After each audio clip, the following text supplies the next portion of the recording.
అందరికీ నమస్కారం. ఈరోజు పల్మనేరు నియోజకవర్గం కావచ్చు, ఆంధ్రప్రదేశ్ ప్రజలు కావచ్చు, ఎవరైనా గుర్తుపెట్టుకోవాల. ప్రజలకు న్యాయం చేసి ఇట్లా పట్టం కడతారు, ప్రజలకు అన్యాయం చేసి, రౌడీజం చేసి, అరాజకం చేసి, కబ్జాలు చేసి, ఇట్లా చేసి ప్రతిపక్షం హోదా కూడా లేకుండా చేస్తారు. దయచేసి మీరు గుర్తుపెట్టు, ఇంకనైనా మారండి. ఏదో మాకు ఈరోజు అంత వచ్చింది, మేము ఎప్పుడు పొంగం. మా ఆలోచన ఎప్పుడు ఒకటే, చంద్రబాబు నాయుడు ప్రజలకు మంచి చేయాలా, రాష్ట్రాన్ని డెవలప్ చేయాలా. ఇది తప్ప వేరే క్వశ్చనే లేదనేసి కూడా నేను తెలియజేసుకుంటూ, ప్రజలు ఈ అవకాశాన్ని మాకు ఇచ్చిన దాన్ని మేము వాళ్ళు మారి తప్పుదావు పట్టించుకోకుండా సరిహద్దులు చేసుకుంటూ మంచి పాలన అందిస్తామనేసి కూడా తెలియజేసుకుంటూ,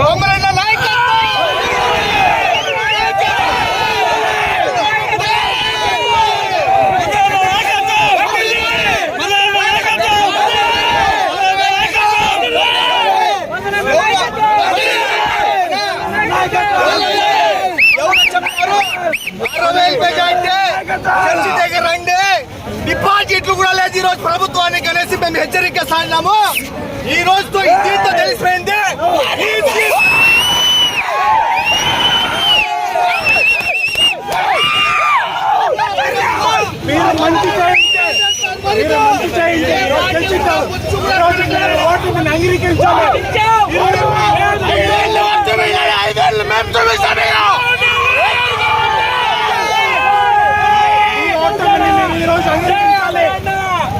ప్రజలకి చట్ట చేస్తారు కాబట్టి ఈ రోజు మా మదనన్న రంగాపురం మదనన్న అనే వ్యక్తి పశువుడా మాకు ప్రాణాభిమానం. ఆయన మంచి పనులు చేయనాడు. ఒక్క రోజు కానీ డబ్బు కానీ ఏమిది కానీ చేయలేదు. ఎందుకురా అంటే మా మదనన్న అంటే మాకు ప్రాణం. కానీ మాకు అమర్నాథ్ రెడ్డి కూడా అంటే కూడా అమర్నాథ్ రెడ్డి గారు అంటే కూడా మాకు ప్రాణం. ఎందుకురా అంటే మదనన్న మీద వేరే ఇది మాట్లాడకూడదు హెచ్చరిస్తున్నాను. ప్రతి ఒక్కరికి ఈ హెచ్చరిక. నా మీద కేసులు పెట్టుకున్నాను. ఓడిపించింది మిమ్మల్ని గుర్తుపెట్టుకోండి. కూటమి విజయం.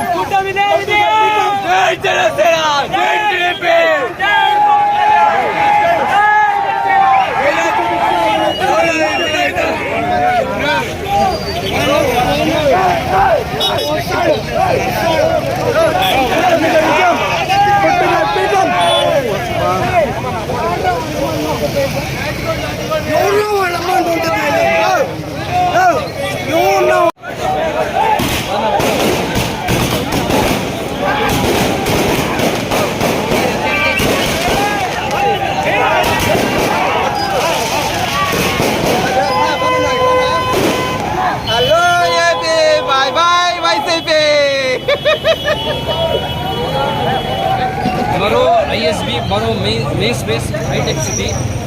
చంద్రబాబు నాయుడు గారు వస్తే ప్రజలు ఆంధ్రప్రదేశ్ 5 కోట్ల ఆంధ్రప్రదేశ్ ప్రజల ఆకాంక్ష, ఆంధ్రప్రదేశ్ 5 కోట్ల ఆకాంక్షని నెరవేర్చారు. మరో ఐఎస్బి, హైటెక్ సిటీ, మెయిన్ స్పేస్. ఈ విధంగా అమరావతి కూడా త్వరలోనే డెవలప్మెంట్ అవుతుందని తెలుగు ప్రజలు ఎక్కడున్న అన్ని చోట్ల నుంచి ఆకాంక్షిస్తున్నారు.